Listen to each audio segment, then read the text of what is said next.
in agriculture. But what I'm saying is that people do not willingly come in and overpay. At the end of the day, overpaying is not a normal, rational economic approach. And certainly the foreign investors that I deal with are more wanting to find that bargain than to go in there and willingly overpay for an asset. From a Hassad perspective, we actually go through quite an exacting valuation process for every single asset we acquire. As our capital comes from the Sovereign Wealth Fund, we have very stringent corporate governance requirements that we've actually got to deal with and meet. Every single property we acquire goes through a valuation process to ensure that we actually are not paying more than the current market. This is not uncommon for any institutional investor. So this is a standard process. So it's not unique to us, but it just is an insight to the processes that you employ as an institutional investor. The FIRB rules and the way that they're applied is also an important element to this whole foreign investment debate. In touching on FIRB, I'd like to contextualise it from the perspective of a foreign investor using Hassad as an example. FIRB provides for Hassad a very well-established process around how we actually operate. We actually work very closely with FIRB and maintain regular and open dialogue with them to assist in their understanding of our business. It helps them to understand what it is we're doing and why. We also regularly communicate with FIRB and update them about the progress with our business plan, how we are delivering to our business principles, how we are delivering to our community engagement principles, employment and the like. So there's a feedback process going on here. So FIRB actually understand that we're not just telling them one thing and doing another, that we actually are walking the walk on this. In these discussions with FIRB, we very much emphasise the commercial focus. Hassad is not here to lose money or make uncommercial decisions. Rather, we have a responsibility to balance the production outputs of the business with also generating appropriate returns on the capital employed to enable us to continue to reinvest in those assets and enhance their productive capacity. That's, again, just standard business practice, and Hassad Australia is no different in that respect. For Hassad, as a sovereign-owned company, the FIRB process has some commercial downsides. A big one for us is that anything to do with property purchases are conditional on FIRB approval. And that also goes for leasing of land, whether it be leasing of agricultural land or even taking out a lease on an office. So we have to go through a process. But that's something we accept and we're quite happy with. And it hasn't necessarily been a hindrance to us developing our business. What it does mean, obviously, is that Hassad and any other foreign investor who is so restricted cannot actually acquire through an auction or a tender process, because under those processes, of course, you have to be able to unconditionally contract. And that's something we can't do because of the FIRB requirements. It actually opens up an interesting point, though, I think. We've got this debate at the moment about tightening the FIRB rules.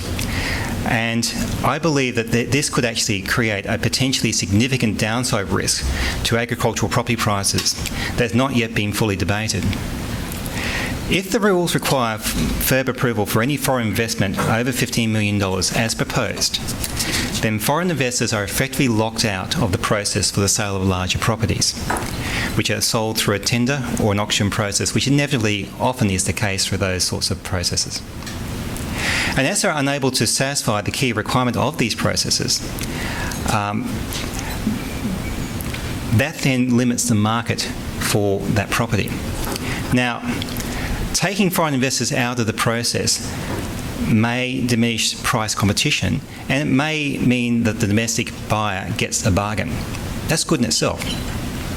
The problem therein exists that what happens after that? If that property has now established a new lower price point for the district, that will be picked up by valuers. And so in the next round of bank valuations, all of a sudden you start getting bank valuations coming in lower than they were last time because of this sale that set a new benchmark. And then you start getting some unintended consequences creeping into the equation, where banks start having some uncomfortable discussions with their clients because they've breached loan security ratios. These are things I don't think have been really fully articulated and thought through in this debate about foreign investment and putting these restrictions on foreign investors coming into the market. And at the end of the day, that's not a desirable outcome, to have a series of unintended consequences like that impacting on domestic players just because we've restricted a sale of a top-end property.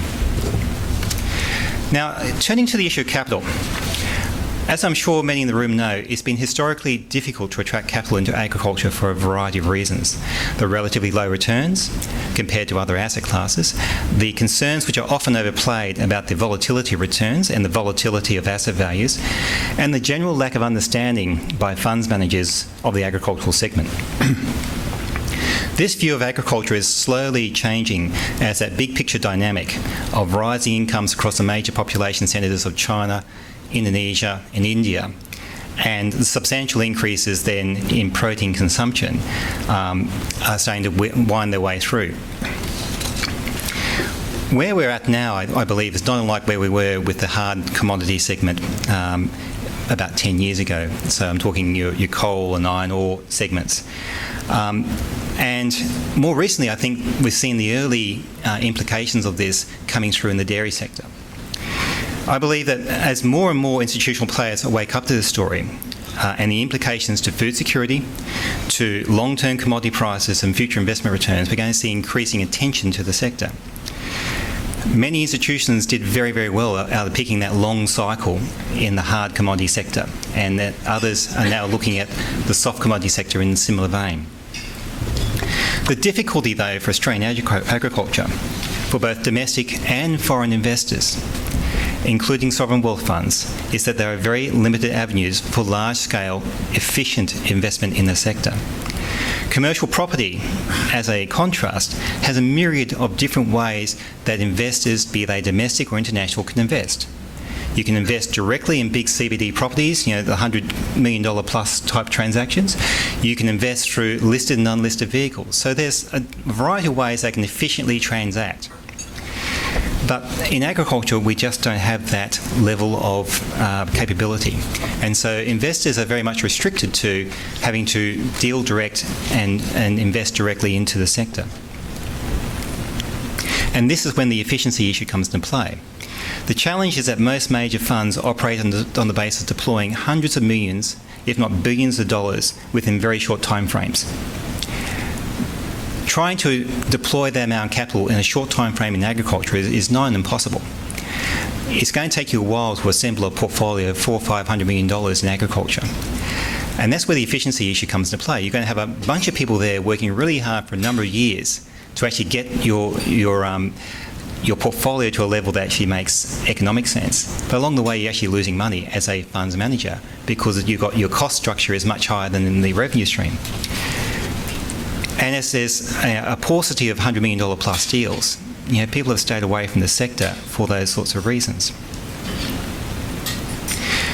Couple this with the historically modest returns in agriculture, and it doesn't present a truly compelling investment option for many institutional funds in a world awash with seemingly more attractive investment options. And we risk agriculture falling off the radar for these sorts of reasons.